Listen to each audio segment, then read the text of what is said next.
The Gunsmith's Salvation by Everett Cole. The sound of hammering metal rang through the scorching afternoon air as Rebecca O'Sullivan wiped sweat from her brow with the back of her leather-gloved hand. The anvil before her glowed red-hot, and sparks flew with each precise strike of her hammer against the barrel of a Winchester rifle. Few things in life gave her as much satisfaction as the rhythm of metalwork, the dance between fire, steel, and skill that had been her father's trade, and now her own. "Miss O'Sullivan," the voice cut through the din of her workshop, urgent and breathless. Rebecca set down her hammer and turned to find young Tommy Martinez, the sheriff's deputy, standing in the doorway of her smithy. His face was flushed from running, and his badge caught the light filtering through the open doors. "What is it, Tommy?" she asked, pulling off her gloves and smoothing her dark hair, which had escaped its practical braid. "There's been trouble at the Copper King mine. Cave entrapped 6 men, and they need specialized tools to get them out. Sheriff Walsh says you're the only one in 3 counties who can forge what they need." Rebecca felt her stomach tighten. The Copper King mine was owned by Marcus Thorne, a man whose reputation preceded him like a storm cloud. Wealthy, powerful, and rumored to be as cold as the mountain winds that swept down from the peaks surrounding their small Colorado town of Cedar Ridge. She'd heard the stories, how he'd arrived from the east 5 years ago with enough money to buy half the county, how he worked his miners harder than most men worked their horses, and how he'd never once set foot in her smithy despite being the largest employer in the region. "What kind of tools?" she asked, already moving toward her leather apron. "The mine foreman says they need custom pry bars, ones that can fit through narrow spaces but still have enough leverage to move heavy timber, and some kind of specialized drill bits that won't break under pressure." Rebecca nodded, her mind already calculating the work required. Such tools would take hours to forge properly, and every minute mattered when men's lives hung in the balance. "Tell Sheriff Walsh I'll need the exact specifications from the mine foreman.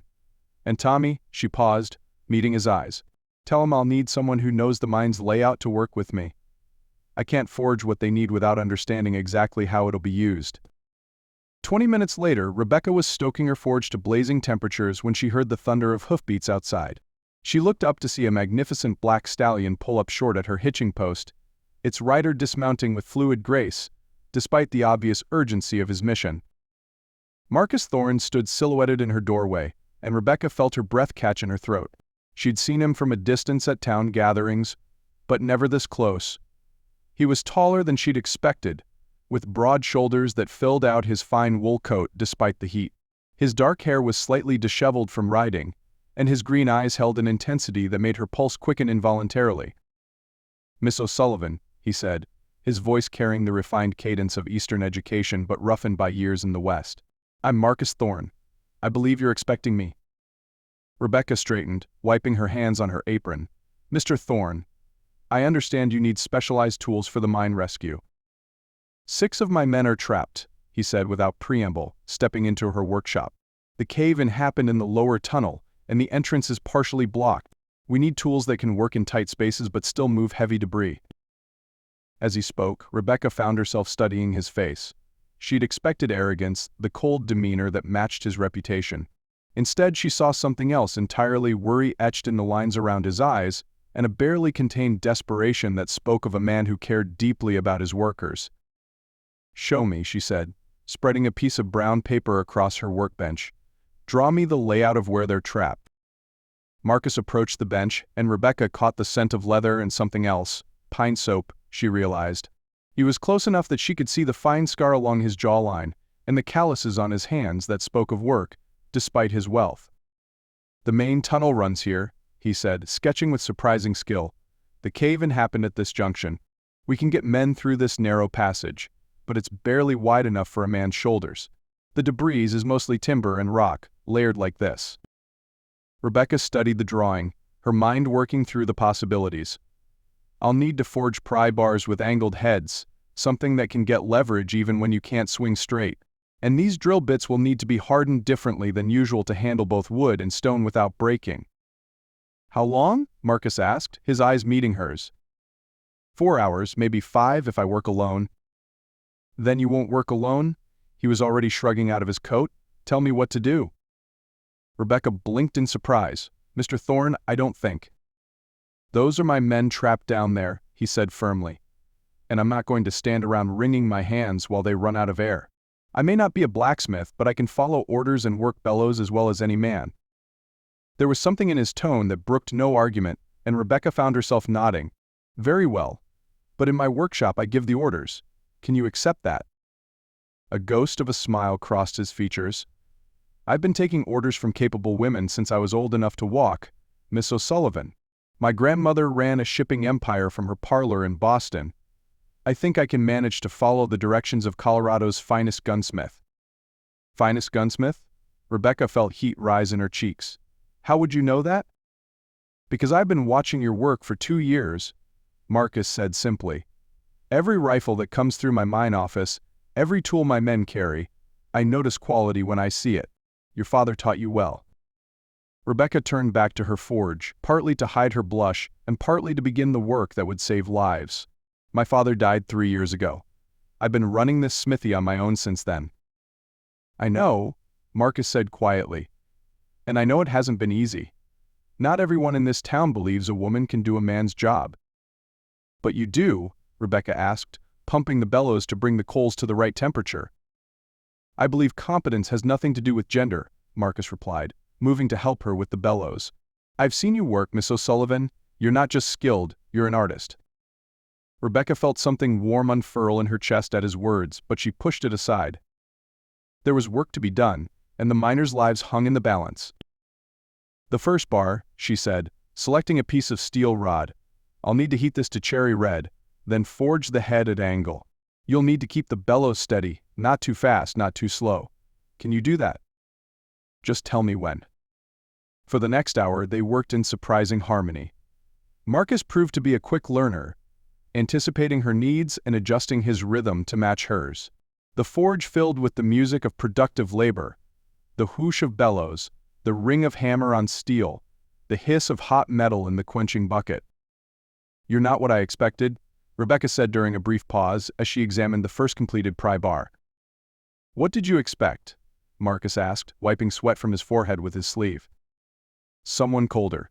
More." She searched for the word. "More like the stories they tell about you in town." Marcus was quiet for a moment, his hands still working the bellows. "What stories?" Rebecca hesitated, then decided honesty was called for. "They say you're ruthless, that you care more about profit than people, that you've never seen the inside of a mine shaft and wouldn't know a hard day's work if it bit you." "And what do you think now?" Rebecca looked at him, really looked. His fine clothes were now stained with soot and sweat. His hands, which she'd noticed were already calloused, now bore fresh burns from flying sparks. Most tellingly, his eyes held a pain she recognized, the look of a man who'd lost people he cared about. "I think," she said carefully, "that sometimes stories don't tell the whole truth." Marcus nodded slowly. "My father owned textile mills in Massachusetts. I grew up seeing what happened when owners cared more about profit than the people who worked for them. When I came west, I swore I'd be different."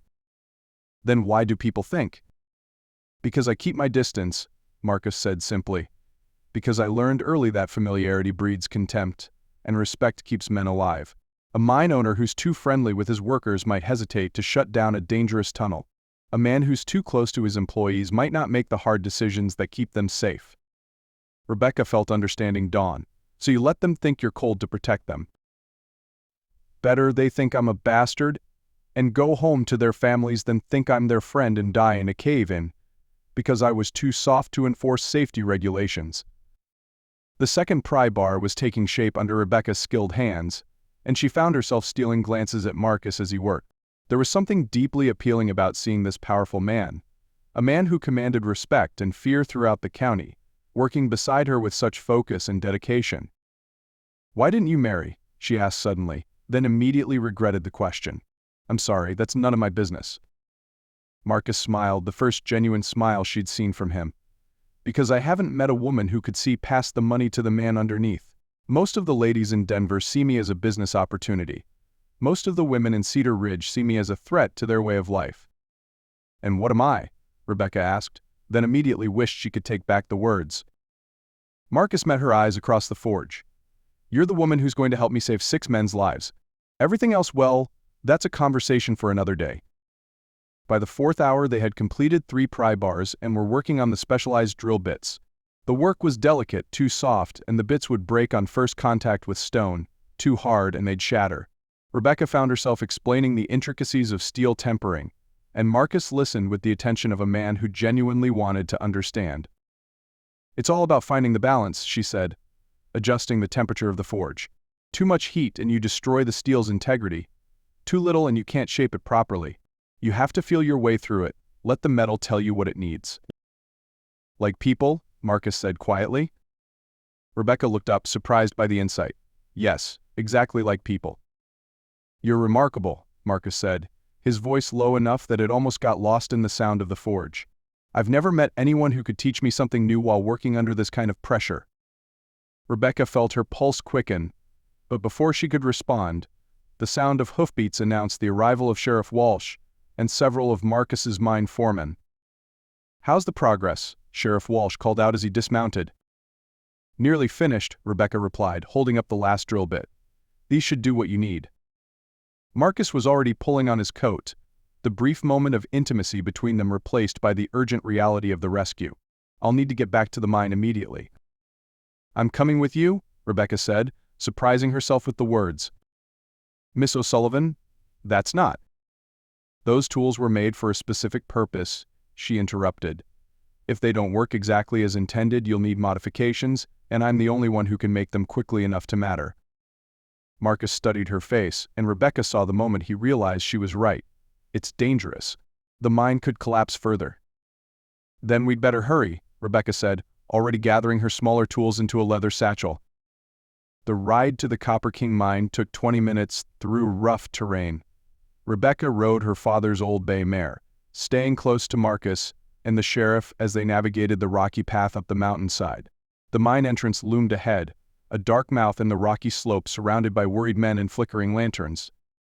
"Status report," Marcus called out as they approached. "We've been able to get water and food through to them," reported a grizzled foreman named Jim Patterson. "But the air's getting thin, and some of the debris is shifted about an hour ago. We need to get them out soon." Rebecca studied the narrow opening that led to the trapped miners. It was barely wide enough for a man's shoulders, just as Marcus had described. The pry bars would have to be passed through sideways, then maneuvered into position. "I'll need to go in," she said. "Someone has to show the rescue team exactly how to use these tools." "Absolutely not," Marcus said firmly. "It's too dangerous." "Mr. Thorne," Rebecca said, her voice steady despite the fear she felt. "I'm the only one here who understands the stress tolerances of these tools. If they're used wrong, they'll break, and we'll lose valuable time making new ones." The debate was settled by a voice from within the mine, weak but determined. "Is that Miss O'Sullivan? Rebecca, is that you?" Rebecca's blood ran cold. She knew that voice. "Patrick? Patrick Murphy, is that you?" "Aye, it's me." "Rebecca, listen. The support beam above us is cracked. We need to shore it up before we can move the debris, but we'll need someone small enough to fit through the gap to guide the tools into position." Marcus's jaw tightened. "There has to be another way." "There isn't," Rebecca said quietly. "And you know it." The rescue operation took 3 hours. Rebecca squeezed through the narrow passage, her smaller tools strapped to her back, and worked alongside the trapped miners to position the pry bars and drill bits. The work was painstaking and dangerous. Every movement had to be calculated to avoid bringing down more debris. Marcus stayed at the entrance, coordinating the rescue efforts and calling out encouragement to the men inside. Rebecca could hear his voice throughout the operation, calm and steady, giving orders and receiving reports. It was clear that whatever the townspeople thought of him, his men trusted him completely. "There," Patrick Murphy called out as the last major piece of debris was moved aside. "The passage is clear." One by one, the trapped miners emerged from the collapsed tunnel. They were dirty, exhausted, and some were injured, but they were all alive. Rebecca was the last to emerge, her clothes torn and her face streaked with dirt, but her eyes bright with the satisfaction of a job well done. Marcus was waiting for her at the tunnel entrance. Without a word, he pulled her into his arms, holding her tightly against his chest. Rebecca felt the tremor in his hands and realized how frightened he'd been for her safety. "Don't you ever do anything like that again," he said, his voice rough with emotion. "I did what needed to be done," Rebecca replied, but she didn't pull away from his embrace.